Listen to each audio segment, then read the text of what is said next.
यत्संकल्पात् पतितपनो वाति वात समिन्धे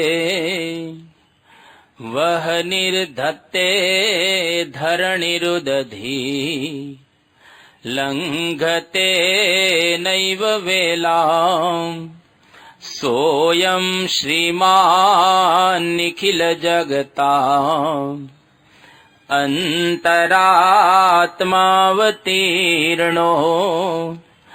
धर्मं रक्षन् दिशतु कुशलम् स्वामिनारायणो नः। यद्रोमविवरे लीना अंडानां कोटयः पृथक् तदक्षरं गुणातीतं नमाम्यहम्।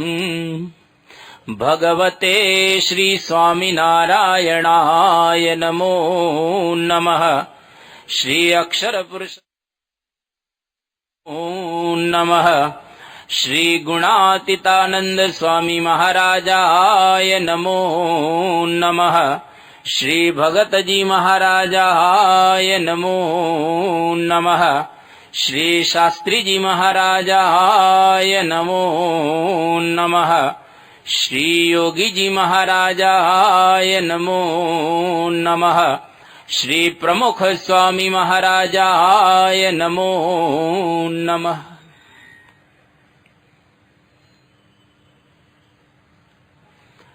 भव्य ભારતવર્ષની અંદર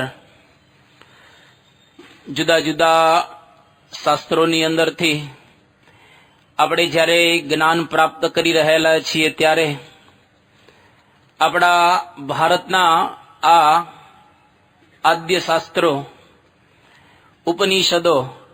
ઉપનિષદ માટે એવું કહેવાય છે કે જેટલા કંઈ દુનિયાની અંદર અધ્યાત્મ પુરુષો થયા, અધ્યાત્મ જ્ઞાન જેઓએ આ વિશ્વની અંદર પીરસેલું છે એ બધા મહાપુરુષો એક યા બીજી રીતે આ ભારતના ઉપનિષદોની સાથે જોડાયેલા છે.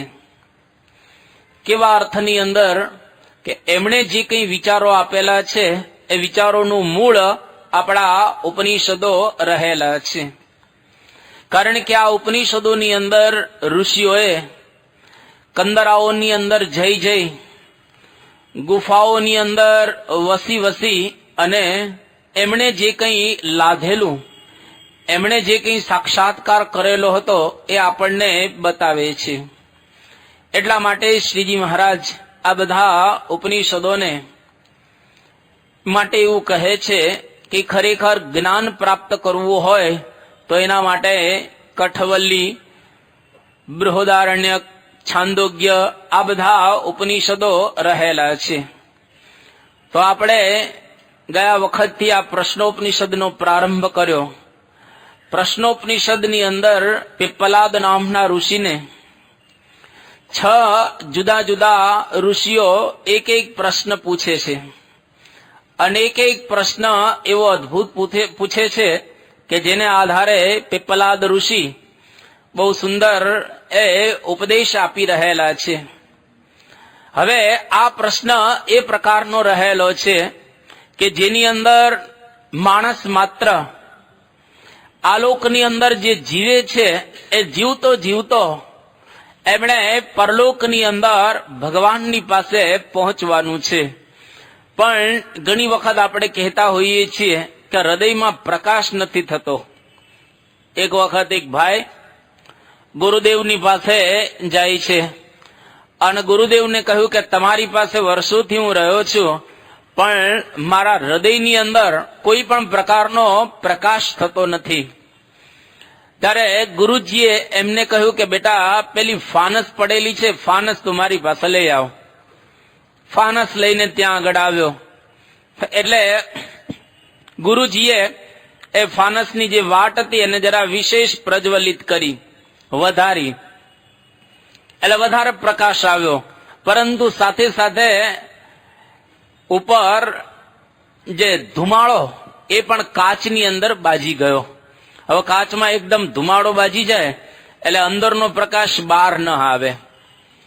પછી ગુરુજીએ કહ્યું કે પેલા કરતા વધારે પ્રકાશ આ મેં કર્યો, પરંતુ ધુમાડાને લઈ અને અંદરનો પ્રકાશ અત્યારે બહાર આવતો નથી. એટલે કહ્યું કે આત્માનો પ્રકાશ તો જબરજસ્ત છે, પરંતુ આ અંધકાર કેતા જે ધુમાડો એની જગ્યાએ માયા રહેલી છે. માયારૂપી ધુમાડા દ્વારા આત્માનો પ્રકાશ આપણને દેખાતો નથી અને આત્માની અંદર રહેલા પરમાત્મા એનો પણ આપણને અનુભવ થતો હોતો નથી. એટલા માટે કોઈક વખત એકાદો ઝબકારો થઈ જશે, ક્યારેક વાતો સાંભળેલી હશે, એમાંથી એકાદી વાત આપણા જીવનની અંદર ઉતરી જશે તો એના દ્વારા આત્માની અંદર રહેલો પ્રકાશ એને આપણે પ્રાપ્ત કરી શકીશું. એટલા માટે અહીંયા આગળ બહુ સુંદર એક પ્રશ્ન પૂછે છે. ભાર્ગવ નામના એ વૈદર્ભી કેતા વૈદર્ભી દેશીય ભાર્ગવ એ પિપ્પલાદ ઋષિને બહુ સુંદર એક પ્રશ્ન પૂછે છે. આ પ્રશ્નોપનિષદનો બીજો પ્રશ્ન રહેલો છે કે અથ હ એનમ ભાર્ગવ વૈદર્ભી પપ્રચ્છ ભગવાન કતિ એવ દેવાહ પ્રજામ વિધારયન્તે કતરઃ એતત પ્રકાશયન્તે કહ પુનઃ એશામ વરિષ્ઠ ઇતિ. બહુ સુંદર પ્રશ્ન પૂછે છે. એક જ પ્રશ્નની અંદર જુદા જુદા 3 પ્રશ્નો પૂછ્યા. પ્રશ્ન એક જ મુખ્ય, એની અંદર 3 પ્રશ્ન આ ઋષિએ બહુ અદભુત રીતે પૂછી લીધા. તો સૌથી પહેલા કહે છે કે કેટલા દેવતા પ્રજાના આ શરીરને ધારણ કરી રાખે છે. આપણું આ શરીર અત્યારે હાલીએ છીએ, ચાલીએ છીએ, બેસીએ છીએ, સાંભળીએ છીએ, ઉઠીએ છીએ, ખાઈએ છીએ, પીએ છીએ, હરીએ છીએ, ફરીએ છીએ અને જુદી જુદી ક્રિયાઓ આપણે કરીએ છીએ. આ શરીરને કેટલા દેવતાઓ ધારણ કરી રાખે છે? આ પહેલો પ્રશ્ન. એને બીજો પ્રશ્ન એવો પૂછ્યો કે એમાંથી કોણ કોણ એને પ્રકાશિત કરે છે? આ શરીર જો એમનેમ હોય તો એની કોઈ મહત્તા રહેલી નથી, પરંતુ આ શરીરને કોઈ પ્રકાશિત કરે છે. તો એવા કોણ કોણ દેવતાઓ રહેલા છે કે જે દેવતાઓ આ આપણા શરીરને પ્રકાશિત કરે છે, જેના દ્વારા આપણું શરીર હાલે ચાલે અને જુદી જુદી પ્રકારની ક્રિયાઓ કરે. ત્રીજો પ્રશ્ન એવો પૂછે છે કે દેવતાઓમાં, દેવતાઓ તો 33 કરોડ રહેલા છે, એ બધા જ દેવતાઓની અંદર શ્રેષ્ઠ કયા દેવ રહેલા છે? આ 3 પ્રશ્ન એક પ્રશ્નની અંદર પૂછ્યા અને એનો ઉત્તર પણ અહીંયા આગળ પિપ્પલાદ નામના ઋષિ આપવાનો પ્રારંભ કરે છે કે આ શરીરની ઉત્પત્તિ આપણે સ્વાભાવિક રીતે માતા અને પિતા થકી માનીએ છીએ કે માતા અને પિતા દ્વારા આપણે આ શરીરને પ્રાપ્ત કરીએ છીએ, પરંતુ એનાથી આગળ અહીં સમજાવે છે. પહેલા પ્રશ્નની અંદર આપણે એવું સાંભળી ચૂકેલા છીએ કે આ પ્રજા કેતા પ્રજાઓ કઈ રીતે ઉત્પન્ન થાય છે. આખો ઉત્પત્તિ સર્ગ શ્રીજી મહારાજનું અક્ષરધામ ત્યાંથી માંડી અને નાના નાના જીવડાઓ સુધી જે ઉત્પત્તિ થાય છે એની કથા આપણે સાંભળી ચૂકેલા છીએ. હવે આગળ અહીં કહે છે કે આ શરીરને કેટલા દેવતાઓ ધારણ કરે છે. આ શરીર ચાલે છે, હાલે છે, એને કેટલા દેવતાઓ ધારણ કરે છે, કેતા એને ધરી રાખે છે, એને સ્થિર રાખે છે. તો અહીંયા આગળ કહે છે કે આ શરીરને ઘણા બધા દેવતાઓ ધારણ કરી રાખે છે. કે ઘણા બધા એટલે કોણ? કે જેટલી ઇન્દ્રિયો રહેલી છે એટલા દેવતાઓ છે, અને એક એક ઇન્દ્રિયના એક એક દેવતા એટલે આપણી 10 ઇન્દ્રિયો અને 10 ઇન્દ્રિયોના 10 દેવતા, એટલે કે 10 ઇન્દ્રિયો આ શરીરને બરાબર ધારણ કરી રાખે છે. તો કેટલા દેવતાઓ આ શરીરને પ્રકાશિત કરે છે? પ્રકાશિત કરવું એટલે ખાલી ધારો કે એમનેમ શરીર હોય જેમાં ઇન્દ્રિયો ન હોય, 4 અંતઃકરણ ન હોય, તો આ શરીરની કોઈ વેલ્યુ ખરી? એક બે જ ખાલી કલ્પના આપણે કરીએ. ધારો કે આપણને ભગવાનને આંખ ન આપી હોય અને કાન ન આપ્યા હોય અને મુખ ન આપ્યું હોય, તો આ શરીરમાં આપણે શું કરી શકીએ? આંખ, કાન અને મુખ, આ 3 વસ્તુ કેટલી અગત્યની છે. આંખ ન હોય એટલે દુનિયાનું કશું દેખાય નહીં, કાન ન હોય એટલે કશું સંભળાય નહીં, અને જે માણસ બહેરો હોય એ મૂંગો હોય. જન્મથી જે બહેરો એ જન્મથી મૂંગો જ હોય, કારણ કે સાંભળે નહીં તો બોલે શું? એટલે આ 3 ખાલી ઇન્દ્રિયોને જો બંધ કરી દેવામાં આવે તો પણ આપણું શરીર છે ઠપ થઈ જાય, એટલે કશું કરી ન શકે. એટલે આપણી જે 10 ઇન્દ્રિયો રહેલી છે, 10 ઇન્દ્રિયો આ શરીરને કેતા પ્રજ્વલિત રાખે છે, કેતા અજવાળનારી રહેલી છે. અને આગળ બહુ સુંદર બતાવવું છે. આ તો ખાલી પૂર્વ ભૂમિકાઓ અત્યારે બાંધી રહેલા છે ઋષિ. અને આ ઇન્દ્રિયો રૂપી દેવોમાં જો સર્વશ્રેષ્ઠ કોઈ દેવ હોય તો તે છે પ્રાણ. જો પ્રાણ ન હોય અને બધી જ ઇન્દ્રિયો હોય તો એ ઇન્દ્રિયોનો પણ કોઈ મહિમા રહેલો નથી. એટલે પ્રાણનો મહિમા અહીંયા આગળ આ ઋષિ આપણને સમજાવવા માગી રહેલા છે. ત્યાર પછી આગળના શ્લોકની અંદર કહે છે, તસ્મૈ સહ ઉવાચ આકાશ હવૈ એષ દેવ વાયુ અગ્નિ આપ પૃથિવી વાક મન ચક્ષુ શ્રોત્રંચ તે પ્રકાશ્ય અભિવદંતિ વયમ એતત બાણમ અવષ્ટભ્ય વિધારયામઃ ઇતિ. આની અંદર બહુ સુંદર 2 પ્રશ્નોના જવાબ આપ્યા.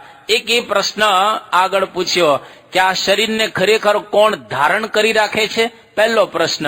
અને બીજો, આ શરીરને કોણ પ્રકાશિત કરે છે, અજવાળે છે કોણ? આ બંને પ્રશ્નના ઉત્તર એક જ શ્લોકની અંદર પલાદ ઋષિ આ આપી દે છે. સૌથી પહેલા કહે છે કે 5 ભૂત, પેલા ભૂત ને આ આકાશ વગેરે 5, પૃથ્વી જળ તેજ વાયુ ને આકાશ, આ 5 ભૂત રહેલા છે. આ 5 ભૂત આ શરીરને ધારણ કરીને રાખે છે. પૃથ્વી જળ તેજ વાયુ ને આકાશ આપણે જન્મીએ ત્યારથી માંડી એના સંગમાં રહીએ છીએ.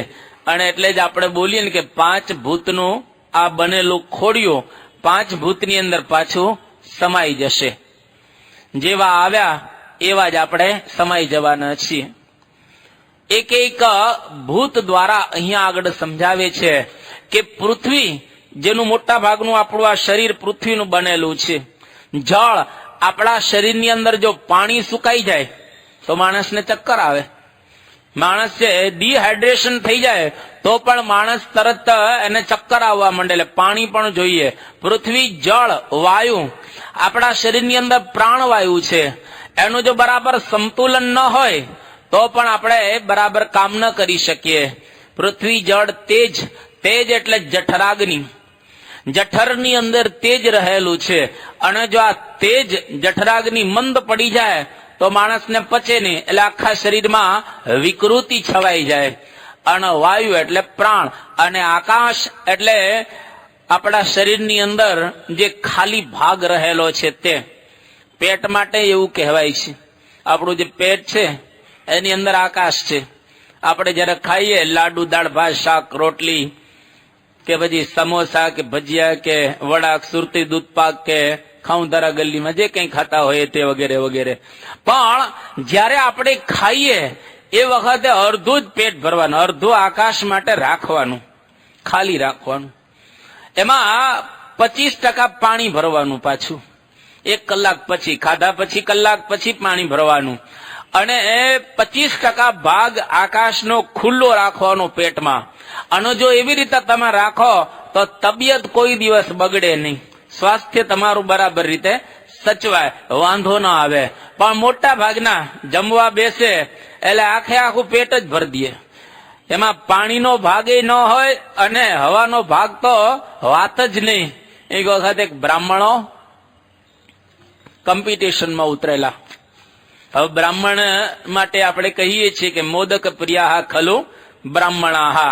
બ્રાહ્મણોને મોદક કરતા લાડુ વધારે ભાવે. એટલે એક જગ્યાએ આ લાડુ જમવાનો પ્રોગ્રામ હતો. એમાં બ્રાહ્મણો બધા લાડુ જમતા હતા. લાડુ એક બ્રાહ્મણે ખાધા, એકદમ જબરજસ્ત રીતે ખાધા. એટલા બધા લાડુ ખાઈ ગયા બ્રાહ્મણ. પછી એ અહીં સુધી ઘણા સુધી ભરાઈ ગયા લાડુ.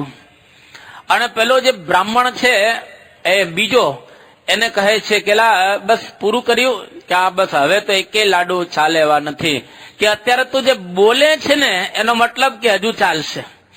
લાડુ તું બોલી રહેલો છે ત્યાં સુધી હજુ લાડુ ચાલશે. અને તે મારા સામું જોયું ને એનો મતલબ એવો થયો કે તે નીચું જ નથી જોઈ ગયો, મારા સામું તે હજુ જોયું છે. એટલે હજુ અડધો પોણો તો જઈ શકે એવી પરિસ્થિતિ છે. એટલે એ ખાઈ ગયો પાછો એ લાડુ અડધો પોણો. એટલે હવે તો એકદમ ફૂલ થઈ ગયું, ટાઈટ જેને કહેવાય પેટ. અને ઘણા સુધી લાડુ બરાબર રીતે આવી ગયા. અને પછી એ બેઠો થયો. તેનો મતલબ થયો કે તું બેઠો થયો એટલે હજુ પણ અંદર થોડી જગ્યા હોવી જોઈએ. જો બરાબર ખાધા હોય તો બેઠો થાય જ નહીં. બરાબર લાડુ ખાધા હોય તો પછી બેઠો ન થાય. ઓર ખાધો એક લાડુ. હવે દશા શું થાય? અને પછી જે પાછળથી એને કષ્ટ પડે એ ન પૂછો વાત. શાસ્ત્રીજી મહારાજના વખતમાં એક પુરુષોત્તમ દાસ હતા, એમને પણ આવું થયું. લગભગ 3 પત્તર 3 કમંડલ દૂધ પાક પી ગયા. હવે 3 કમંડલ દૂધ પાક પી ગયા પછી દશા શું થાય? આળોટું જ પડે ને. મહારાજના વખતમાં એક સાધુ હતા, હવે માંદા હતા, બીમાર હતા. મહારાજ પંગતમાં પીરસવા નીકળ્યા અને આ સાધુએ લાડુ ખાધા અમુક. પછી મહારાજને કહે કે મહારાજ હવે બહુ થઈ ગયા, કારણ કે હું બીમાર છું ને એટલે હવે મારાથી નહીં ખવાય. મહારાજે કહ્યું કેટલા તમે ખાધા? કે મહારાજ વધારે નથી ખાધા, 22 જ ખાધા છે. હવે બીમાર 22 લાડુ ખાઈ જાય તો સાજા શું થતા ખાતા હશે? એટલે હવે બહુ જો આપણે ખાઈએ તો આકાશનો ભાગ શરીરમાં ન રહે અને પછી વિકૃતિનો પ્રારંભ થાય. એટલે આ 5 તત્વ જેનું આ શરીર બનેલું છે એ 5 તત્વ શરીરને બરાબર ધારણ કરી અને રાખે છે.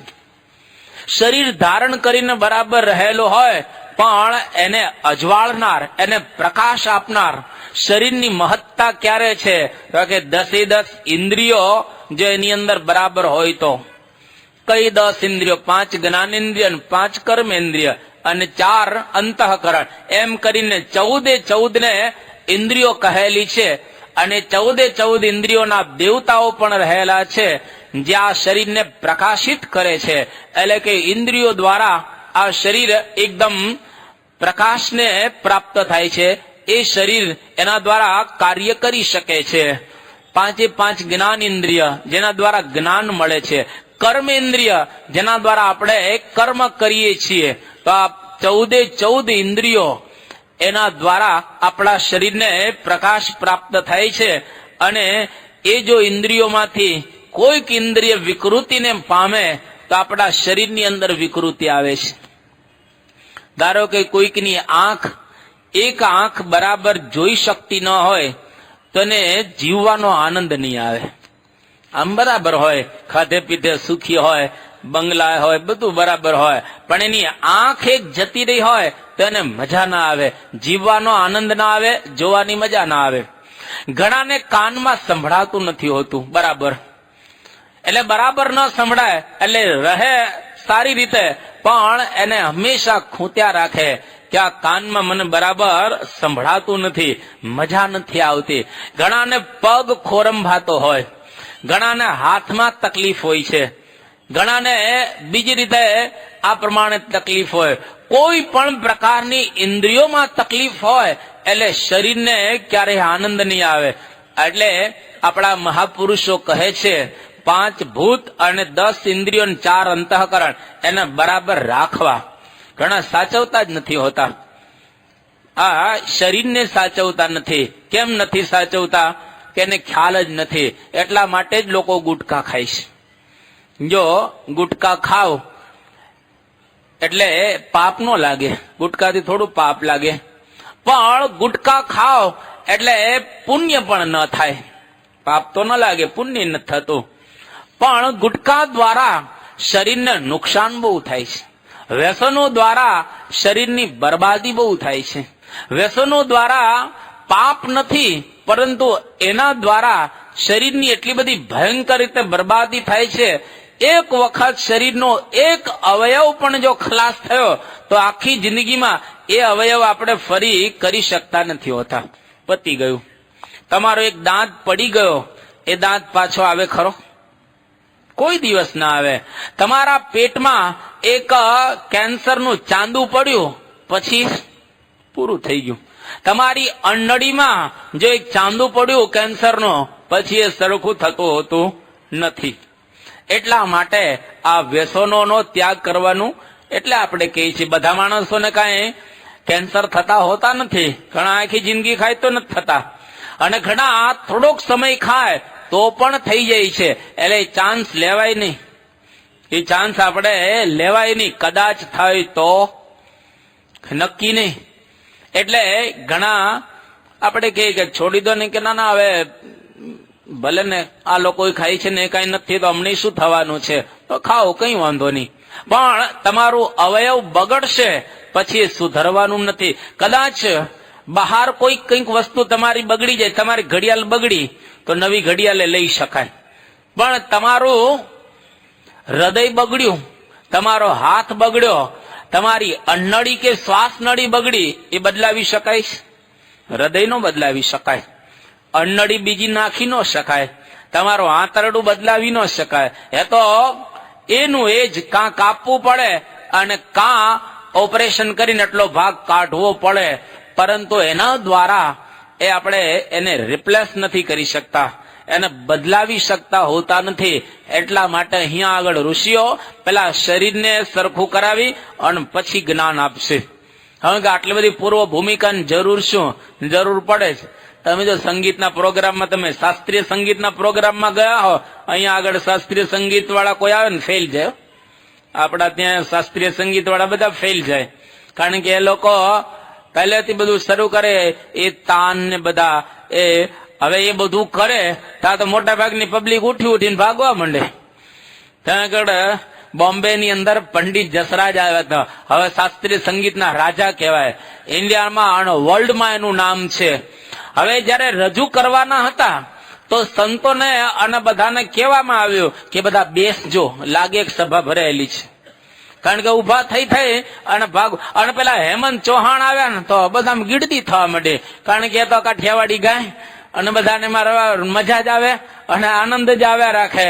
ઓલા રૂમઝૂમ કરતા કાન મારે ઘેર આવો ને, અને એમાં બધા નાચે ને કરે, આનંદ થઈ ગયો. હેમંત ચૌહાણના કાર્યક્રમમાં ફૂલ, અને પંડિત જસરાજના કાર્યક્રમની અંદર લોકોને બેસાડવા પડે, કારણ કે ક્લાસિકલ માણસ કહેવાય.